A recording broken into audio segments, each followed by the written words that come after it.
Hjertelig velkommen til Scania, og velkommen til prøvekjøring av den helt nye Scania Fencer F6.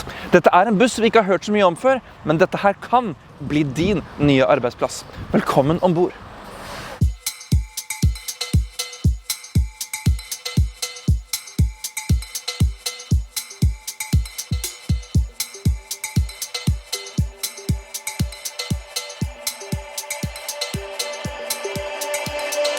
Jeg heter Olav Dårflot og er ansvarlig for salg av buss i Norsk Scania og det norske bussmarkedet.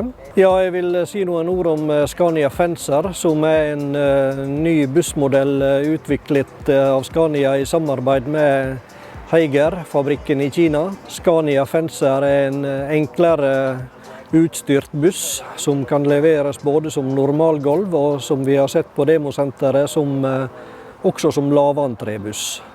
Dette er en bussmodell som er veldig grei inn mot et anbud, og kan etter hvert kjøres både på diesel, HVO, biodiesel, forhåpentligvis også etter hvert med komprimert gass, CNG, CBG. Så det er en bussmodell som vi vil håpe på at vi klarer å få inn på det norske bussmarkedet, så vi mener kan bli konkurransedyktig i det området som en grei rutebuss til lokaltrafikk og forstadstrafikk inn i et bussanbud. Da har vi kommet oss inn bak rattet i denne her helt nye Scania Fencer F6. Bussen er en normalgulvsbuss, og vi skal ta en nærmere titt på både dashbord, display, føremiljø, alt det her senere. Nå gjør vi bare en liten enkel og grei sjekk hva vi har her. Vi har jo selvfølgelig et 3-punkts setebelte. Vi har svært lite plass for beina. Vi har en elektronisk handbrekk her på høyre side. På denne bussen så har vi også en retarderspak med G-spak, en optikkrus som sitter på høyre side. Setter den i drive, drar av det elektroniske handbrekket. Så skal vi ut og kjøre denne helt nye Scania Fencer F6.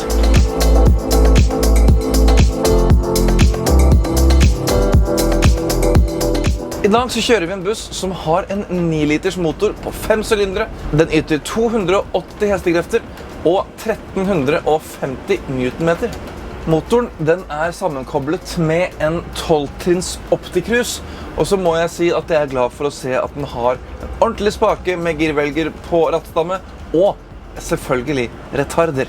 Det gjør meg alltid glad i sjelen å se. Og denne bussen, den går på gass, og kan gå både på biogass og naturgass, eller en blanding, og den har 8 tanker på taket, og hver har kapasitet på 120 liter.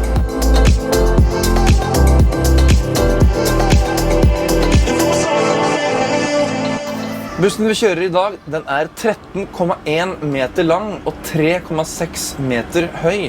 Den blir jo litt høyere på grunn av gasstankene på taket, og så har vi en helt stiv foraksel, noe som gjør at svingradiusen blir litt begrenset. Vi kjørte gjennom en rundkjøring, og da fikk vi voldsomme lyder fra foraksel under sving, og vi fikk ikke helt den svingradiusen som vi helst skulle ha ønsket oss. Men dette her er en veldig enkel spesifisert buss, faktisk spesifisert for det franske skolebussmarkedet, så for sitt bruk fungerer det fint. Men for oss i nord, som er vant til litt mer krøkkete svinger og hårnålkjøring, så hadde dette her vært lurt å ha hatt litt bedre svingradius på bussen.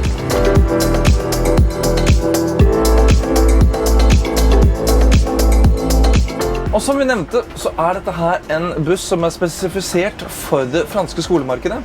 Og da er det jo sånn at vi har veldig mange seter ombord. Bak i bussen så er det hele 63 seter på 13 meter. Det vil si at du har ganske trangt og godt om plassen, og du sitter altså da nesten med passasjeren foran deg i fanget. Og så har du også en rullestolplass her, og hvis du da har en rullestol, så er det kun plass til 59 sitteplasser her ombord. Og så er det 2 ståplasser på begge disse konfigurasjonene. Og disse 2 ståplassene, de har vi kun for å klassifisere denne bussen her som en klasse 2-buss. Og med full kapasitet ombord, så har du altså en bagasjevekt på 450 kilo. Og når du da deler det på 63, så blir det altså ca.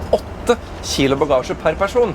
Så det er jo ikke all verdens du kan ha med deg. Så det er klart det at dette her er jo en klasse 2-buss, du skal ikke ha med bagasje, men du har heller ikke muligheten til å bruke den til en bagasjebuss om du har lyst til å bruke dette her som en mer turbuss om det skulle bli et behov.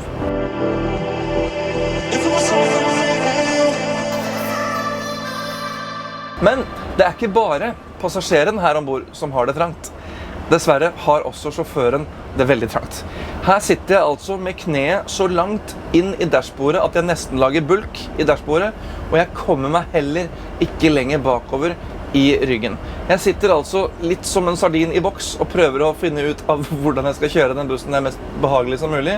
Og det er litt synd at det er så trangt som det er, fordi vi sitter og kjører en buss som har en fantastisk drivlinje.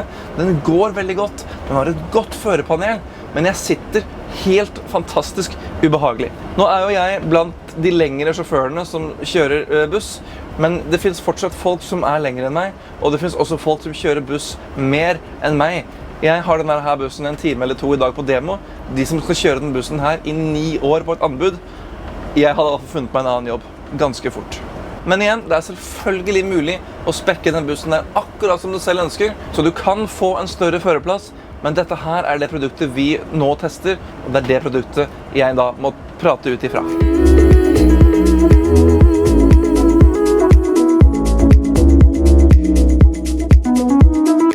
For å ta et lite førstetrykk av bussen, så vil jeg jo si det at det er spennende å se et nytt produkt fra Scania som vi ikke har sett før.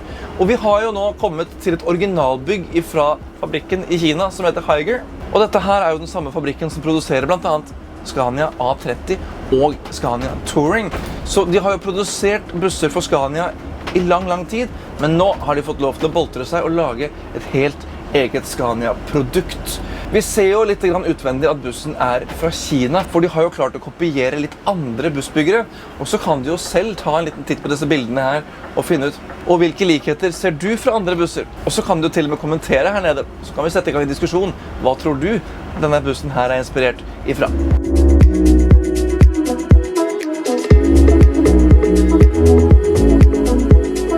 Her fremme så har jeg et veldig funksjonelt og behagelig førermiljø. Selv om det er trangt, så er det veldig fint, oversiktlig og godt å sitte og kjøre bussen. Vi har gode knappesystemer, vi har et enkelt og fint display. Dette her er en enklere versjon av Scanias display, men den tar jo utgangspunkt i det vi allerede har sett.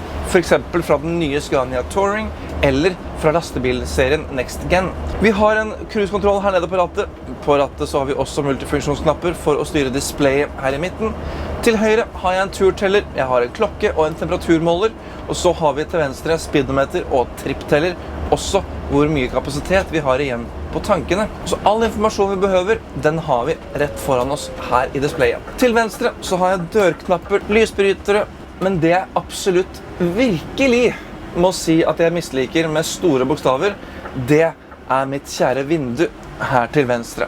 Jeg ser ingenting til min side før at jeg har lent meg godt til venstre, hevet meg så godt jeg kan, for å så sette blikket til venstre. Nå kjører jeg gjennom en rundkjøring. Jeg har null oversikt hva som skjer mer enn 70 grader til venstre.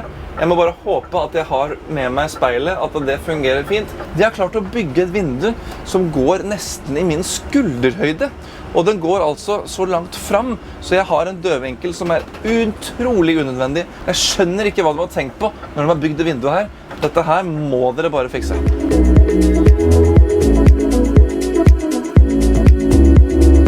Men utover det så har jeg et stående speil på venstre side. Det er også plassert såpass høyt at jeg ser ikke 1/5 av speilet over vinduet. Så her er det siktutfordringer som jeg tror Scania kan endre bare med å egentlig bare tenke seg om. Her har det bare blitt gjort i en fart, kan det nesten virke som. På høyre side har vi også kun et stående speil, men de har ettermontert et viderevinkelspeil som gjør at jeg ser i det minste litt grann foran. Det ser ut som at du ser deg selv i enden av en skje. Og du kan jo selv tenke deg hvordan det blir når du skal se faktisk en buss. Det blir litt sånn dimensjonsforskjeller som ikke gjør en helt realistisk utgave av fronten på bussen. Her fremme så har vi elektriske solskjermer. De har vi med individuell styring på høyre og venstre side. Og her på venstre så er den helt manuell. Og nå er det på tide å la Tom fortelle deg litt mer om bussen i Toms tekniske hjørne.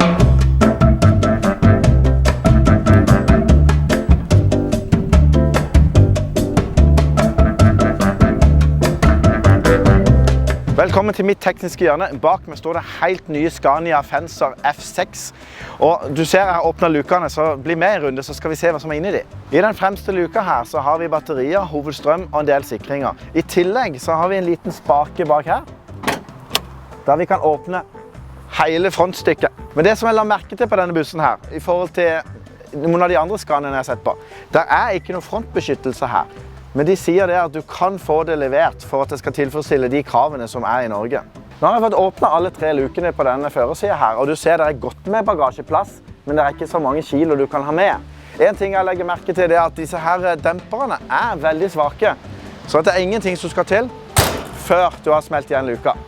Så det her er noe Scania må se litt nærmere på, få noen kraftigere dempere, og kanskje litt kraftigere stål her da, for når jeg løfter litt i luka så beveger hele greia seg. Her bak så har vi det tradisjonelle motorrommet. Her står det en 5-sylindra Scania gassmotor på 280 hester, 1350 Nm. Og som du ser, det er greit med plass. Du kommer til de viktigste komponentene, sjekke olje, kjølevæske, du har AC-kompressoren, og så har du et panel her til å styre start og stopp av motoren når du er bak i motorrommet. Det som vi ser med hekken på denne bussen her, at den er ikke den tradisjonelle Scania-looken.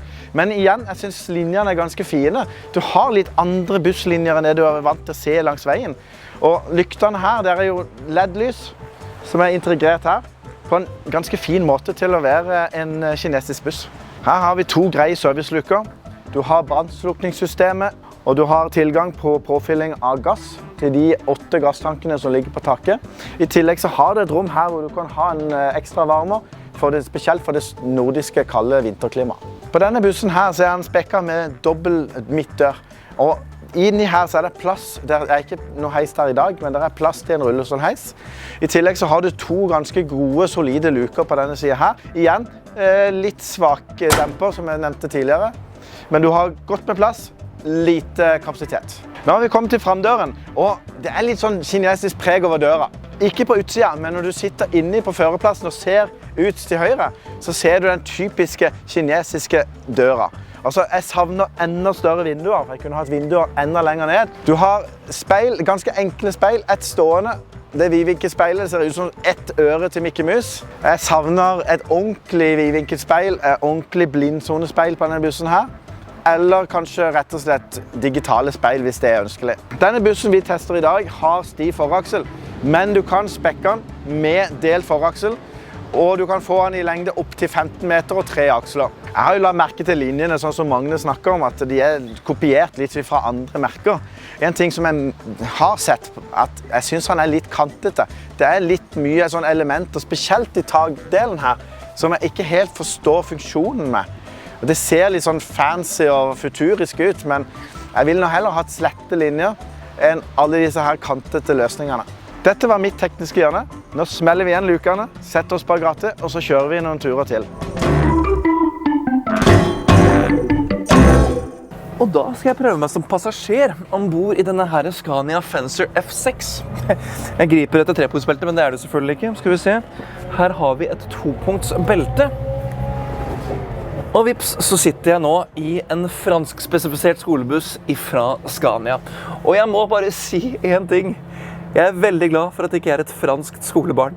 For her er det altså trangt og godt. Setene er av den enkle karakter. De er 90 graders ryggstøtte. Du sitter altså rett opp og ned.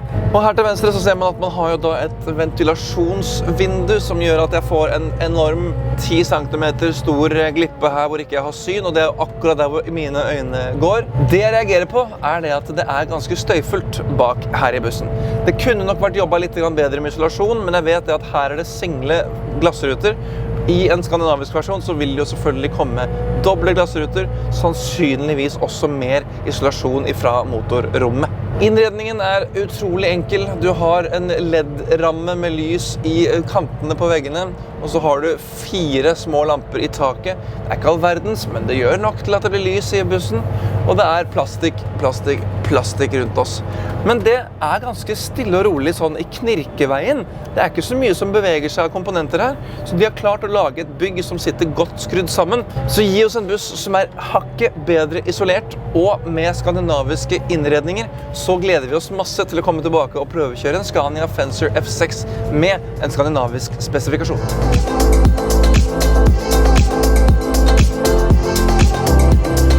For å oppsummere den bussen her, så vil jeg jo påstå å si at jeg har kanskje vært litt mer negativ i den omtalen her enn hva jeg normalt sett er når jeg prøver en helt ny buss.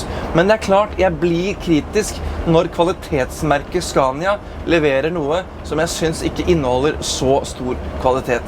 Jeg sitter trangt, passasjeren sitter trangt, jeg har dårlig sikt, men det som er fantastisk bra er at drivlinjen er god, førermiljøet er godt, selv om det er litt for trangt, og det finnes et potensial i denne bussen her som jeg tror kommer til å bli veldig, veldig bra. Jeg tror dette her kan bli et veldig godt produkt om vi klarer å luke ut disse her, jeg kaller det barnesykdommer, og bussen hadde også vært tjent med en delt foraksel. Du hadde fått en mer behagelig kjøreopplevelse, du hadde fått en bedre svingradius, men alt i alt, det er et spennende og nytt konsept. Dette her er jo et Kina-produkt som Scania ønsker å få inn på markedet, og jeg vet at vi kommer til å få den her til Norge etter hvert, og jeg håper og tror at mine kollegaer i Norge i fremtiden kommer til å få en behagelig og trygg arbeidsplass i en Scania Fencer F6.